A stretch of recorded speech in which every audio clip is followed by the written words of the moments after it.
Michael, that third quarter, 35-22, was it the halftime speech or, what do we I tell you attribute what, to? man, you should have seen it. Yeah? It's foaming at the mouth. Yeah? It was some of my best stuff. Okay. No, I mean, I tell you, this game was eerily similar to the New Orleans game. They shot the lights out in that first half, made 13 threes. I felt just like the New Orleans game, the way we closed that second quarter. Went into the break up by one, and I didn't think we played very well, especially defensively. And then our guys came out in that third quarter, just like in that New Orleans game, and kind of took control of the game. And the second half, thank goodness, they only made 6 threes. So they're on their way to 26, which would have been obviously devastating for us. But the defense was a little bit better in that second half, 35 assists, gave them only 7 fast break points. And I thought we had a lot of guys step up. Nikola gets another triple-double. I thought Jamal was fantastic tonight. KCP, every night what he's going to bring to the table, that guy is as solid of a pro as I've ever been around. So thankful that he's here. Michael Porter, once again, third game back, shoots lights out. But I thought the bench, man, I thought Christian Brown, he got Defensive Player of the Game. That guy was really good for us. Bruce had his best game in a while, following up that last game against New Orleans where he didn't play his best. Zeke had some good possession. So I don't like the fact that 2 games in a row we have not gotten our defense into the game early. But thankfully we're able to in the second half and turn things around. What's the key in those moments at the beginning of the game? Like the change, it happens with New Orleans, and now it happens today. So what do you think what is happening on the first quarter? Yeah, I think in the New Orleans game, I think big part of that game was I didn't think our players really understood when you're playing a team that's lost 8 games in a row and their urgency is going to be through the roof. We just kind of showed up and they were ready to go. I felt like tonight, they played last night, overtime loss on the road, and they came out and punched us in the mouth.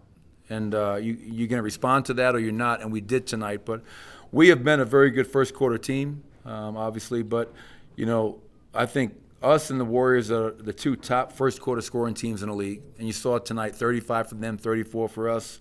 But the three-point line, I mean, that is what allows us to be a much improved defensive team.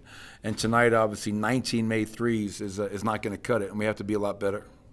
I think you might have skipped over Vladko in your little rundown there. What stands out? I was saving him. I didn't skip him. I was saving him. I bet. What stands out about what he gave you tonight? Thank you for bringing him up. Yes, I did. 17 points, 3 assists, 3 rebounds, 7 of 10 from the field, 3 of 4 from 3. It's funny. I did not know at shoot-around this morning that Aaron Gordon was not going to play. And I grabbed Vladko to speak to him and say, listen, when Jeff was out for a month, you were in the rotation. You played well. You helped us win games. And as we've worked Jeff back into the rotation, you haven't played as of late. I just want you to know, Vladko, stay with me, stay ready, and most importantly, just know that I believe in you, I trust you, and I have confidence in you. So if I have to play you, I'll be excited about that because I know what you can do for this team. And sure enough, Aaron's not able to go because of that ankle sprain, and Vladko goes out there and plays a very complete basketball game. He is trustworthy. He is skilled. He makes shots. He makes plays for his teammates. He competes. So happy for Vladko. And just another example of being selfless. It's not about me. So don't be happy you're not playing, but just stay ready and use that frustration in a positive way. And he was fantastic. You mentioned him staying ready. I mean, were you surprised there really didn't seem to be any rust in Vladko's game tonight? No, not at all. That guy is a worker. That guy stays with it. And that's been the case ever since Vladko's been here, man. Like in the rotation, out of the rotation, inactive, pre-practice, post-practice. He's getting his shots and he's getting his work in. And he just has a tremendous attitude. He truly is a we guy. He's not a me guy. He is a we guy. And that's what you need for guys, on your roster. And that speaks to the culture that we've created in our 8 years. A very selfless locker room. And, we understand that can't play 17 guys. So cheer for the guys that are out there playing and stay ready for your opportunity. Jamal played a lot of minutes in the third quarter, stayed out there, and then you went with KCP with the bench unit. Was that, again, Jamal had it going? Was it just trying some different combinations out? It was a combination of, he got that third foul in that first half, so he didn't play extended minutes in the first half. He had it going, around the 5-6 minute mark of that third quarter. There was a timeout, and he thought he was coming out. I said, no, man, you're hooping right now. You're going to stay in the game.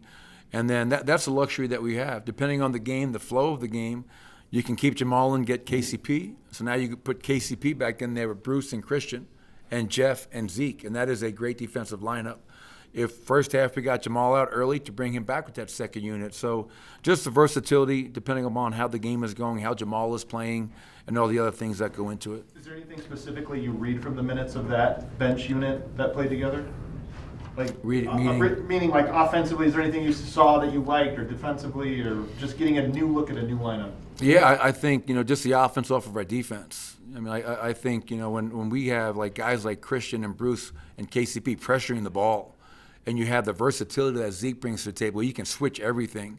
And when you do that, he can guard the smalls, but also you got Christian, KCP, and Bruce who can battle the bigs down there, and you don't have to send help. So that's what I love about it, is just the defensive versatility, and we are at our best, Adam, as you well know, when we can defend, we can rebound, and we can run.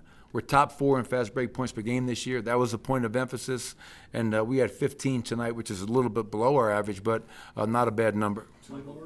Michael, this might sound like a weird comparison, but in that third quarter, Jamal had 17, and the way he was moving around screens kind of reminded me of Steph.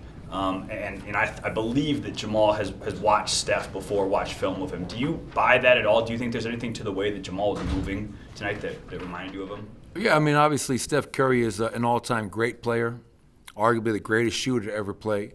So for anybody, if you're going to try to emulate a player, he's a pretty good guy to try to emulate. Obviously, I want Jamal Murray to be the best Jamal Murray. But if you can steal some things from Steph, we all know the best thing that Steph Curry does to me is his movement without the ball. Like, we all know he can shoot the ball. We know he can dance and shoot from 35, 40 feet. But I learned back in CYO basketball, St. Agnes, Rockville Center, New York, the most dangerous guy on the court is the guy who just passed the ball, because this guy relaxes. And Steph has mastered that. Young kids should be watching that and saying, okay, it's not just about dribbling the air out of the ball. Pass, cut, move. And I think Jamal, as you see him getting healthier and stronger and more confident in his body and his knee, I think he's being a lot more aggressive in terms of running off those catch-and-shoot type actions. And the most important thing is, what I love, he was only 3-11 from 3 tonight, but he's shooting the ball. He's letting it go. Like, when Jamal Murray shoots that many threes over the last 5 years, I think a winning percentage is through the roof. So I love that he has a let-it-fly mentality right now. And I just want to say this. Before the game, I talked about Aaron Gordon not being an all-star. Jamal Murray also had an argument. I understand the coaches have a very tough job to do, but I felt bad when I left here pregame that I didn't say anything about Jamal Murray, because what he's gone through, what he's been through, and what he's meant to this team, for us to be 22-6 in our last whatever game. So Jamal, his greatness is on full display, and I'm proud of him. Hey, Coach, I know I may have missed it pregame, but can you just talk about you and your staff being an All-Star weekend, and then maybe hopeful that AG or Jamal gets the late ad if there's an injury? Well, starting with the second question first, if there are any replacement players due to injury, I think, I pray, I hope that we're given every consideration. I think it's wonderful that Nikola Jokic is going to represent the Denver Nuggets in All-Star Weekend. I think it's wonderful that Bones Highland is going to represent the Denver Nuggets in All-Star Weekend. It's an honor for me and our coaching staff to be there. But I want more company. Kentavious Caldwell-Pope should be in the three-point contest. The guy's second in the league in three-point shooting. We have the best record in the Western Conference, and that guy has missed maybe 2 games this whole season. If Zion can't play or somebody else can't play, if it's a big guy, give it to Aaron Gordon. If it's a small, give it to Jamal Murray. I think that is more than fair, considering the season that we're having and the seasons that those respective players are having as well. Coach. Thanks, Coach.